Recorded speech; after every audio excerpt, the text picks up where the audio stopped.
സങ്കീർത്തനങ്ങളുടെ പുസ്തകം 106-ാം അധ്യായം 26-ഉം 27-ഉം വാക്യങ്ങൾ വായിക്കുന്നു. മരുഭൂമിയിൽ അവരെ വീഴ്ത്തുമെന്നും അവരുടെ സന്തതികളെ ജനതകളുടെയും രാജ്യങ്ങളുടെയും ഇടയിൽ ചിതറിക്കുമെന്നും അവിടുന്ന് കരമുയർത്തി ശപഥം ചെയ്തു. ഒരിക്കൽ കൂടെ, മരുഭൂമിയിൽ അവരെ വീഴ്ത്തുമെന്നും അവരുടെ സന്തതികളെ ജനതകളുടെയും രാജ്യങ്ങളുടെയും ഇടയിൽ ചിതറിക്കുമെന്നും അവിടുന്ന് കരമുയർത്തി ശപഥം ചെയ്തു. സന്ദർഭം ഇതാണ്: ഈജിപ്തിൽ നിന്ന് ഇസ്രായേൽ ജനത വാഗ്ദത്ത ദേശത്തേക്ക് പുറപ്പെടുകയാണ്. ആ യാത്രയ്ക്കിടയിൽ അവർ ദൈവ കൽപ്പന നിരസിച്ച് ഒന്നാം പ്രമാണ ലംഘനം നടത്തുന്നു.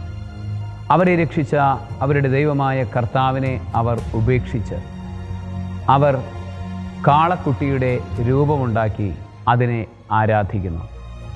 ദൈവമായ കർത്താവിൻ്റെ സ്ഥാനത്തേക്ക് വിഗ്രഹങ്ങളെ കൊണ്ടുവരുമ്പോൾ ദൈവം അവരിൽ നിന്ന് അകന്നിരിക്കുന്നു. മാത്രമല്ല, ദൈവത്തെ നോക്കി അവർ പിറുപിറുക്കുകയും അവിടുത്തെ കൽപ്പനകൾ അനുസരിക്കാതിരിക്കുകയും അവിടുത്തോടുള്ള വിശ്വാസം പാടെ ഇല്ലാതെയാവുകയും ചെയ്യുന്നു. ഇങ്ങനെയുള്ളൊരു സന്ദർഭത്തിൽ ദൈവം എങ്ങനെയാണ് അവരോട് വർത്തിക്കാൻ മനസ്സാകുന്നത് എന്നാണ് നമ്മൾ കാണുന്നത്. അവിടുന്ന് ക്രോധത്തോടുകൂടെ അവരോട് പെരുമാറുന്നു, അല്ലെങ്കിൽ പെരുമാറാൻ തീരുമാനിക്കുന്നു. കോപത്തോടുകൂടെ ജനത്തോട് പെരുമാറാൻ തീരുമാനിക്കുന്നു. അവരെ മരുഭൂമിയിൽ വീഴ്ത്തും, അവരുടെ സന്തതികളുടെ രാജ്യങ്ങളുടെയും ജനതകളുടെയും ഇടയിൽ ചിതറിക്കുമെന്നും ദൈവം തീരുമാനമെടുക്കുകയാണ്. അവിടുന്ന് കരമുയർത്തി ശപഥം ചെയ്യുകയാണ്. നമ്മൾ ബൈബിളിൽ പലയിടത്തും ദൈവം കടാക്ഷിക്കുന്നു എന്നും ദൈവം നോക്കുന്നു എന്നും ഒക്കെ കാണുന്നു. പക്ഷേ ഇത് കരമുയർത്തി ശപഥം ചെയ്യുന്നു എന്ന് പറയുന്നത് ദൈവത്തിൻ്റെ അതിശക്തമായൊരു പ്രവർത്തനത്തെ സൂചിപ്പിക്കുകയാണ്. നമ്മൾ ഒന്നാം പ്രമാണ ലംഘനം നടത്തുകയും നമ്മൾ അതിൽ തന്നെ തുടരുകയും പ്രത്യേകിച്ച് പൈശാചികമായ ബന്ധനങ്ങളിൽ തുടരുകയും അതിൽ നിന്ന് പുറത്തു കടക്കാനായിട്ട് നമ്മൾ ശ്രദ്ധിക്കാതിരിക്കുകയും ചെയ്താൽ ദൈവത്തിൻ്റെ കരമെന്നോണം നമ്മളുടെ ജീവിതത്തിലേക്ക് തിന്മകൾ കടന്നു വരുന്നു. ചിതറിക്കപ്പെടുന്ന അനുഭവങ്ങൾ ഉണ്ടാകുന്നു. മരുഭൂമികളിൽ വീണുപോകുന്ന അനുഭവങ്ങൾ ഉണ്ടാകുന്നു. ചുറ്റും മരുഭൂമി എന്ന് പറഞ്ഞാൽ കഷ്ടതയാണ്.